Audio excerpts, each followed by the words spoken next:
Good evening, Super League fans worldwide, and welcome to the Super League show. I hope you all had a wonderful Christmas and are looking forward to the delights that 2021 has to bring. During this festive period, I've spoken to the managers and we're going to try and get as many of them in for one-on-ones or those that are carrying assistant managers and media guys and everything else, 2-on-1, 3-on-1s, to really focus on their squads. And no better way to kick things off, in my opinion, than with the current league leaders, Bostock Stanley, and their manager, Scott. Hello, sir. How are you? Evening, Fife. I'm really good, mate. Have you had a good Christmas? Yeah, it was really good, actually. Thank you, pal. Did you? Yeah, really good, thank you. Kids had a great time. I guess that's the most important thing. And did you manage to eat my body weight in food and drink my body weight in festive spirits? Yeah, I would say I've probably eaten and drinking much more than your body weight, Fife. That's good to hear. We're at that delicate point now where we're between a third and halfway. So let's just have a look at how things are going. As we said, you're the league leaders. You're a point clear at the top. You're joint third in terms of goals scored. You're also joint third in terms of tightest defence. In your opinion, has it gone how you expected it to for yourselves? You must be happy with how it's gone, or have you expected more or achieved more than perhaps you thought at this stage? In terms of expectation, I think, I think it was clear from the outset that it was going to be quite tight this season. I think there was probably a bit of uncertainty about how the new guys would settle in and how they would get on, but they've all come in and done really well, and that's made it much more competitive as well. Yeah, I'm really happy with how it's gone. To be honest, we've been involved in quite a few tight games, close games, where we sort of just scraped over the line, 2 or 3 1-0 wins, and a last-minute win here and there. And I thought it would probably be a little bit more open than that. I thought we'd be involved in a lot more high-scoring games than that. But that's how it's panned out, and yeah, I'm happy with that. To be sat at the top of the league, approaching the halfway mark and halfway to the 40-point mark, which is sort of almost guarantees you a playoff spot. And to be honest, this season will probably be a little bit less than that. I think you'll probably be looking 37, 38 points, and you're probably in the playoffs this season. What's impressed me about your team specifically is it's not a team that are focusing on 1 or possibly 2 star names to get them through, as has been the case with certain teams in the past. I mean, some of the figures I've written down here to go through with you. Your team as a whole are top of the form guide with 4 wins in the last 5. Lizarazu is your highest rated average player with 8.17. That's possibly a surprise. He's not the sort of player you'd expect to be up there. Samuel Eto'o is joint third in the league in terms of number of assists with 4. And Alan Smith is your top goal scorer with 5, and I think he's only 4 off the top himself. So it's not like you've got these big star names that are just doing what you expect them to do. It's very much a team effort for Boston. Yeah, definitely. Sort of as I was assembling the squad, I wanted to bring in firstly players that I'm comfortable with, I'm familiar with, players that I like to use, players that will be solid throughout the team. And the fact that we've been quite solid throughout has allowed me to persist, if you like, with some of the guys who are not quite ticking. Zidane being a prime example. So obviously there's been a lot of noise around Zidane and can he do it in the Super League and is he a myth and all this chit chat. And the fact that we've been quite solid throughout the 11 has allowed me to persist with Zidane. And there is little signs that he's starting to tick. So if we keep winning, and we're solid throughout, then I'll continue to persist with him, because if he does tick and goes on a run of 4 or 5 games where he plays how we know he can play, then it's going to be frightening. To link a couple of things you've said there, if I may, You've spoken about the fact that you've persisted with Zidane because of the team's form as a whole, and if he clicks, because the questions have been there not just this year, but previously with the Devils and teams he was at in previous incarnations. Is there an argument that you're perhaps carrying him because of the player he was outside of the game? And has there come a point yet where you've thought about dropping him? I wouldn't say that I'm carrying him because of the player that he was outside of the game, because I've had massive success with him in the game, and I just think he's a little bit too good not to click and not to be able to do it in the Super League. Yes, I've thought about leaving him out. He's averaging less than 7, so you know, you have to think about leaving players out like that, especially when, as a team, we're being so consistent to keep picking somebody below a 7. If we weren't winning, then he would have probably sat out. But I'm desperate for him to find his form. If the form drops and Zidane's form doesn't increase or pick up, then he will have a spell out, because obviously you can't keep picking players that aren't performing. But if we're winning, I think sort of Ryan alluded to it a couple of weeks ago on commentary, if we keep winning, keep digging out points, I'll keep picking him, because ultimately average ratings are not the be all and end all. And if a team are winning and he's part of that, then, you know, for me, unless it's absolutely necessary, you try not to change your winning team too much.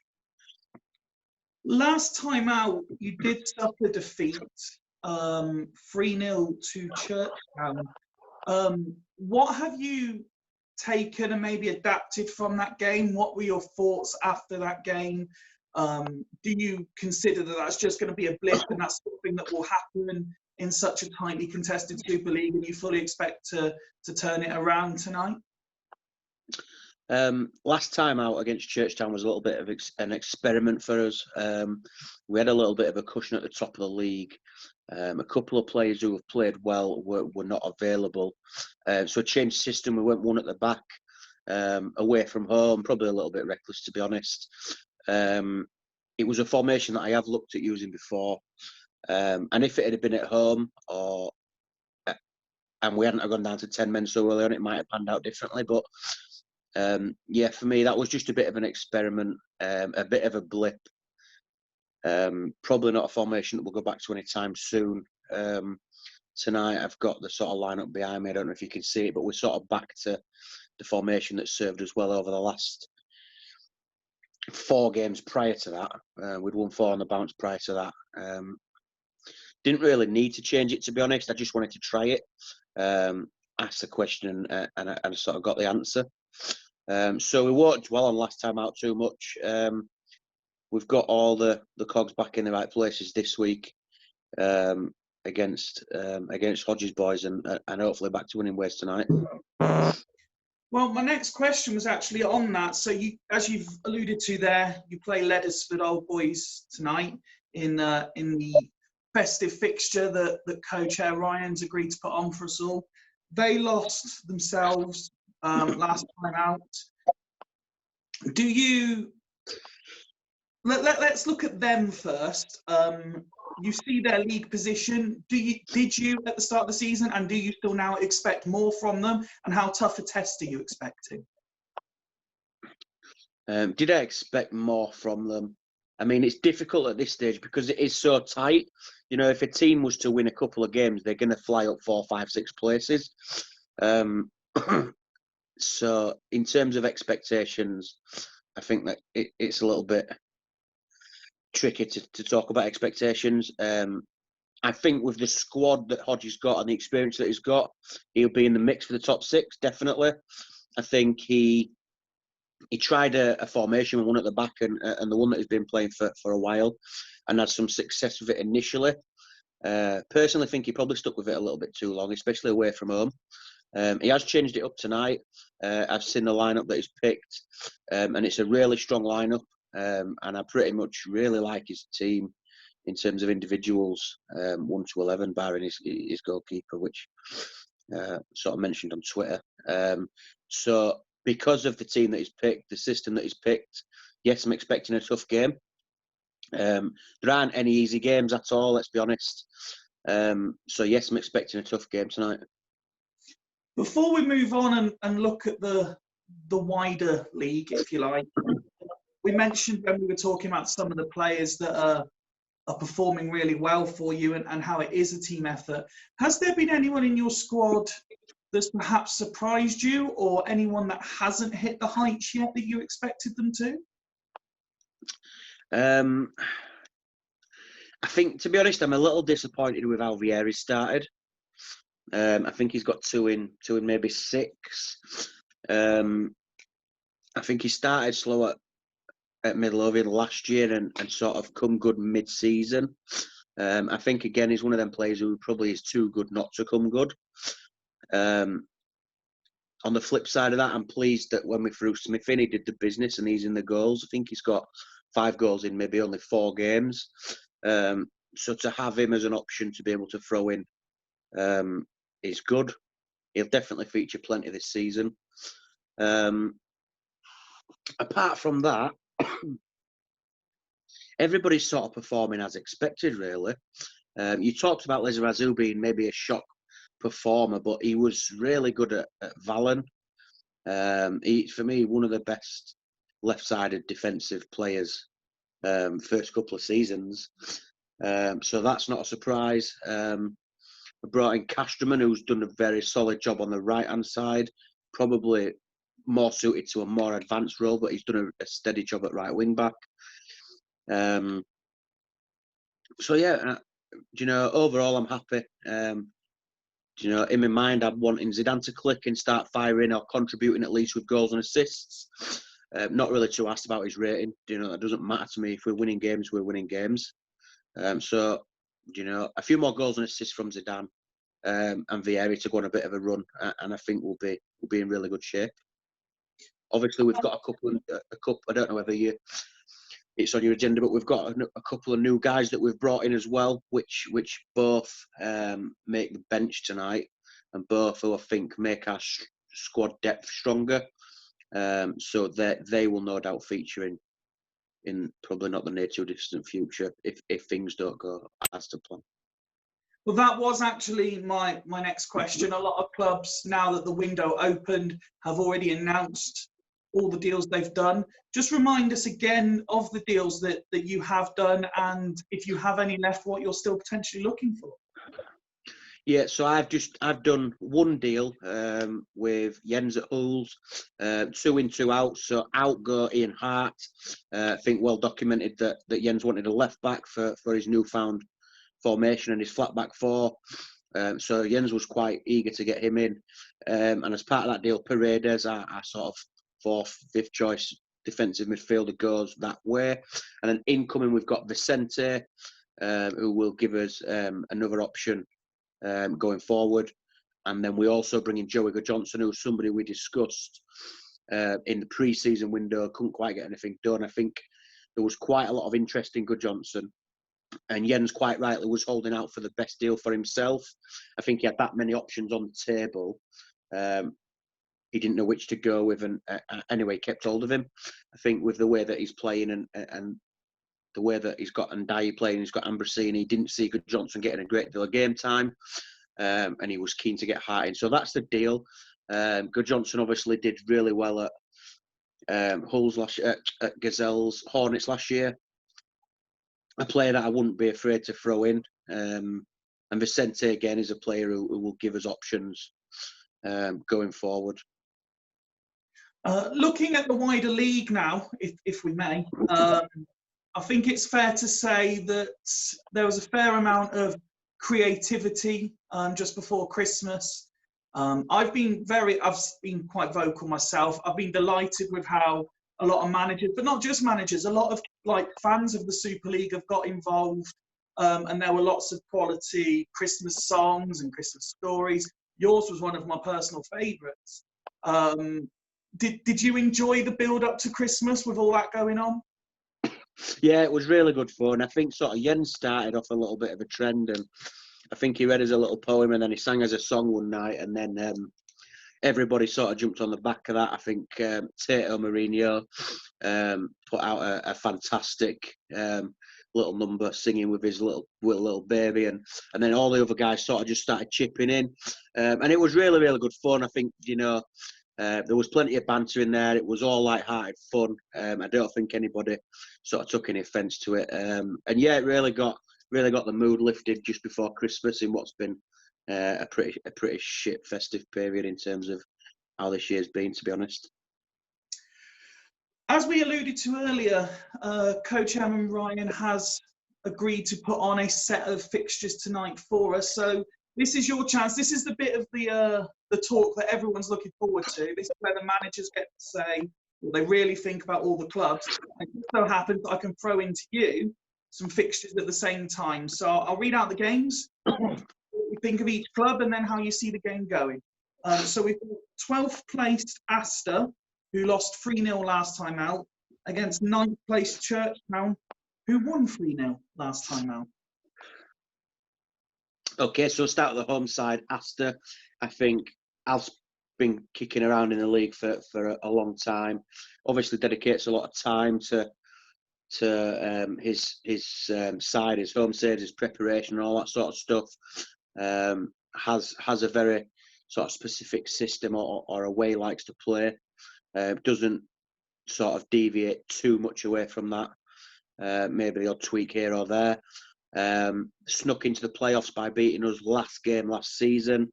As a rule, he's generally in and around the mix. I'll be honest, I think the business he's done hasn't made him any stronger.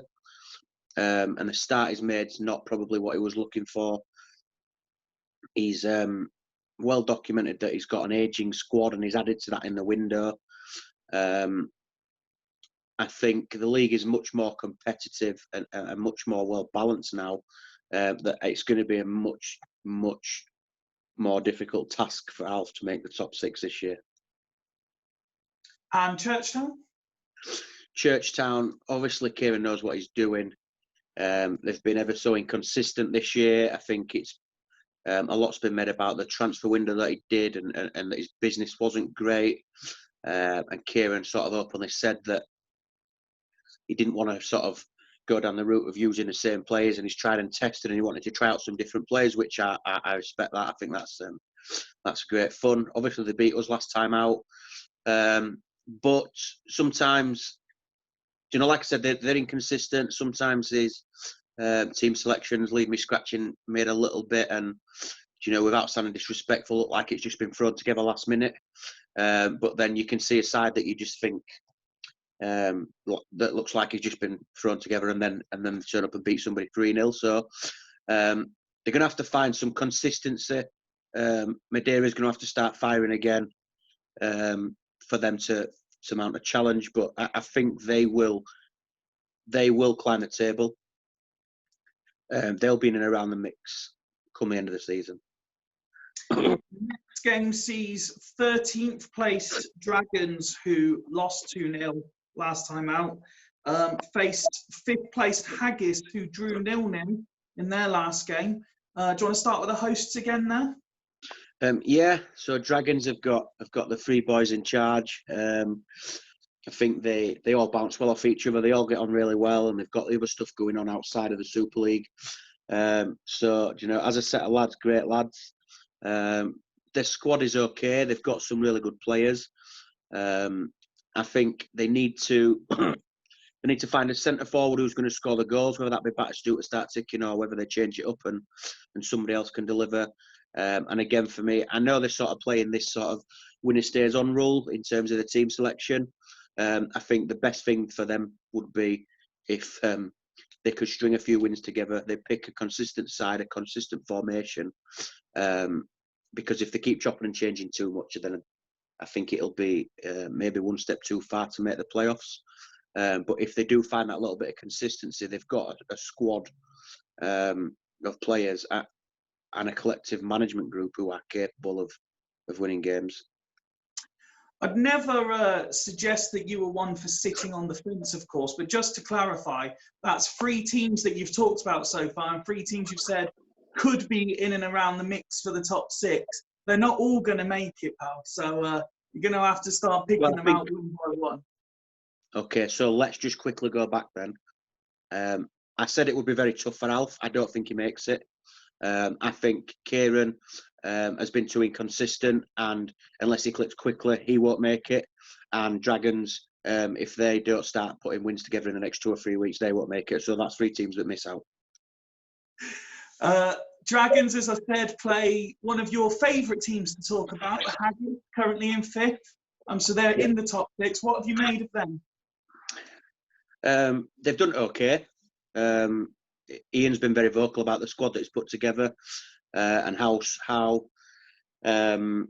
strong he is and how much strength and depth they've got. But then this week he's picked his team. He's got 2 or 3 injuries and he's been bleating about how he's struggling with injuries. I think they have got a squad that should 100% be top 6. I think they will do enough to make the top 6. But I don't think they've got an out-and-out goal scorer to blow their way through and challenge for the top. I'm not sure I asked, so we'll do the 2 together. Score prediction for Astor Churchtown and Dragons Haggetts. Astor Churchtown, I think Kieran away win 2-0. And what was next? Dragons Haggis. Haggis have got a couple of creative players missing and the playing key is up front. I think Dragons get the system right. They win 3-1. Okay, 3rd game on the list, teams 5 and 6 for you to discuss. 4th place, Fulchester, who won 2-0 last time out, entertained 10th place Dudley, who also won 2-0 last time out. So Fulchester, really like Macca, is a great lad, great value, calls a spade and all that sort of stuff.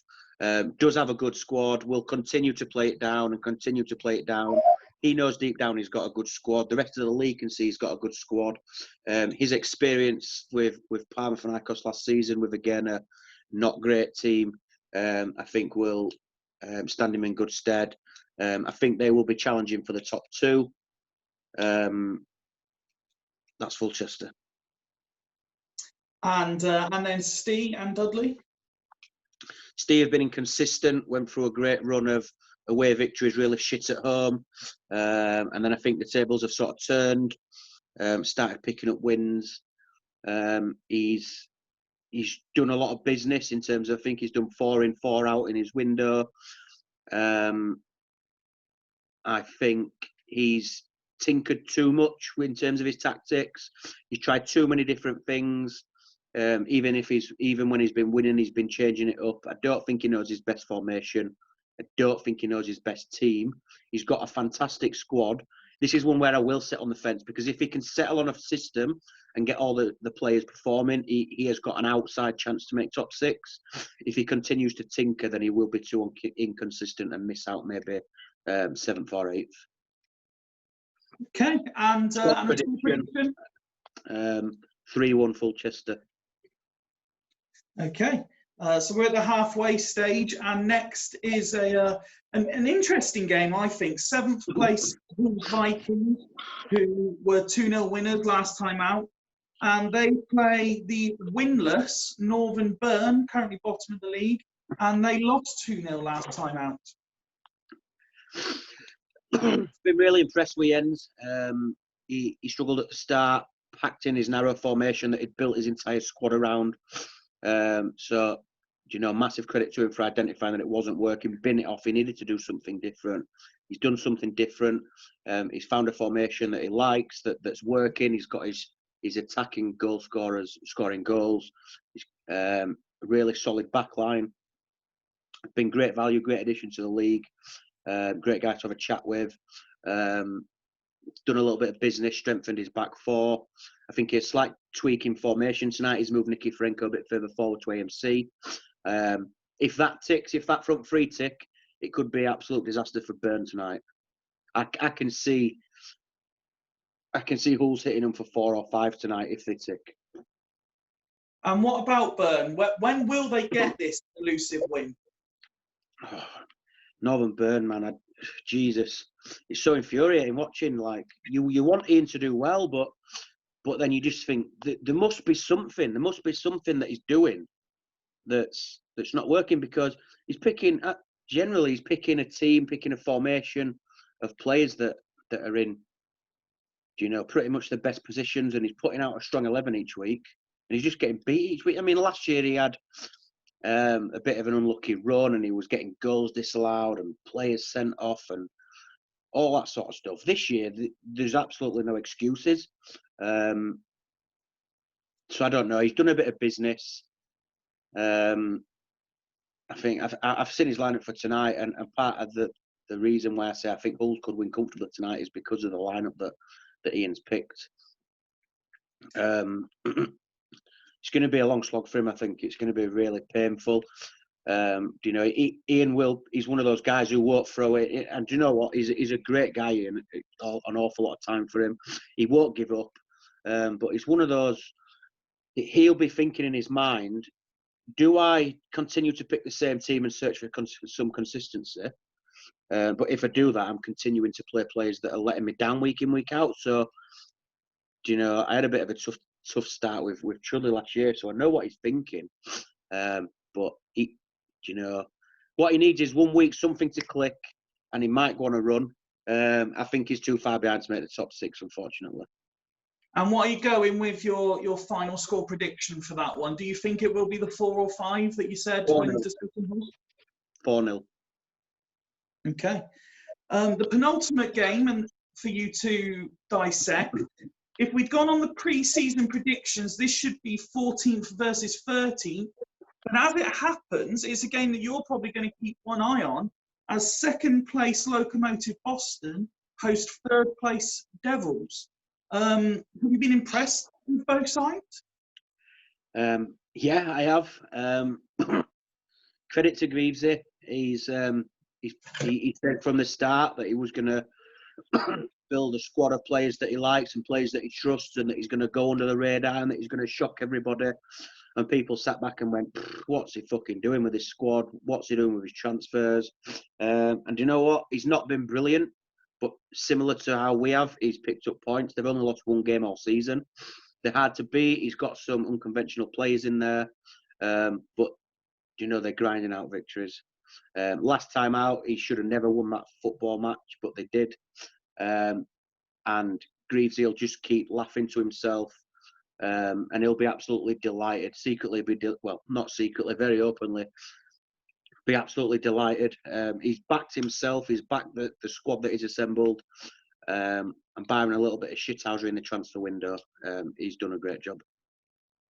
And he has added people like, I know the likes of Inzaghi are there now as well. I don't think he was there before.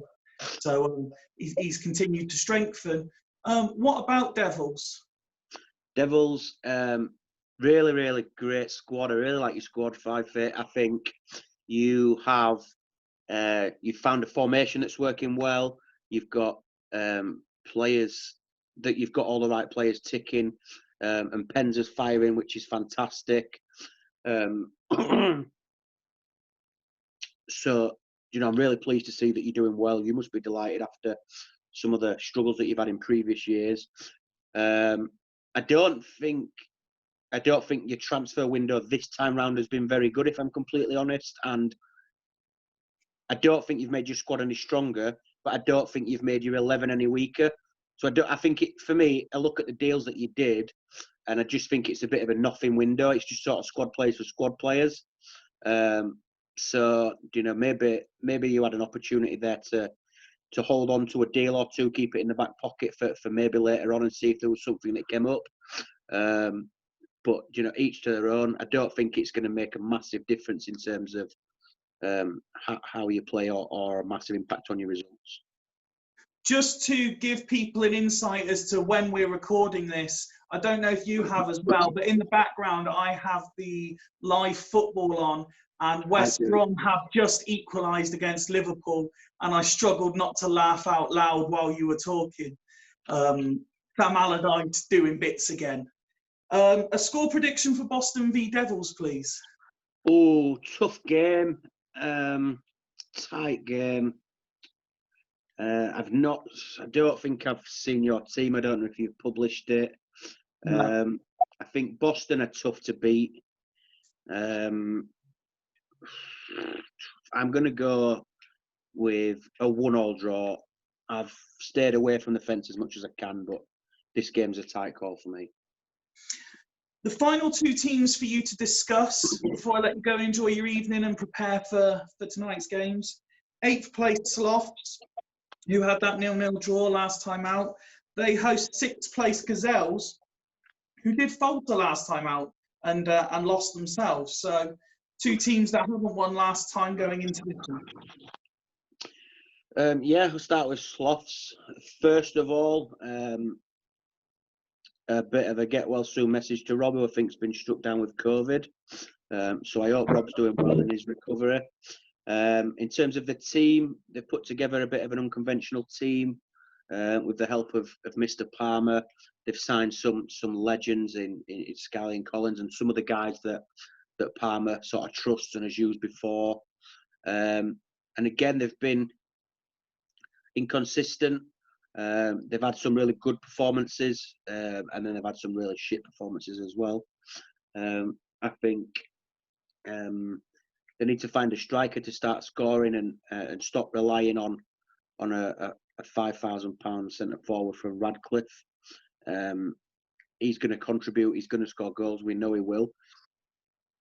But David Collins alone's not going to fire Sloths to the top 6. And Gazelles, are they struggling to live up to the pre-season favourites tag? I mean, yeah, Craig sort of took a while to find a formation. Took some inspiration, I think, from another manager. And the team that he puts out and the system that he puts out looks really strong. I think they put 2 or 3 wins together and everybody thought they were going to kick on. Like you said, they faltered last time out. I think Craig's very experienced. They've got a solid 11, really strong 11. And I think they'll do enough to get into the top 6. They'll do enough. Your score prediction? Score prediction. 3-3.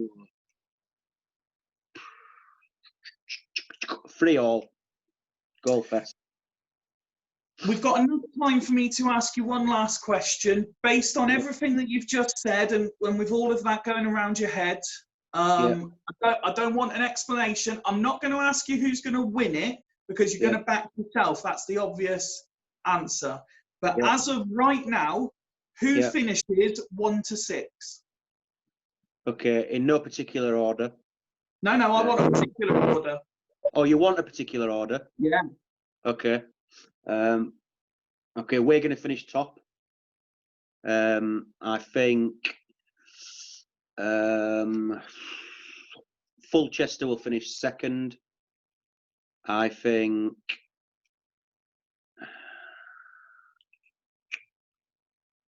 Fulchester will finish second. I think Gazelles will finish third. I think Haggis will finish fourth. I think Boston will finish fifth. And I think it's a toss-up between 2 or 3 teams who could make it. I think you're going to be in the mix. I think Hodge is going to be in the mix. I'm going to stick my neck out and say Leddersford.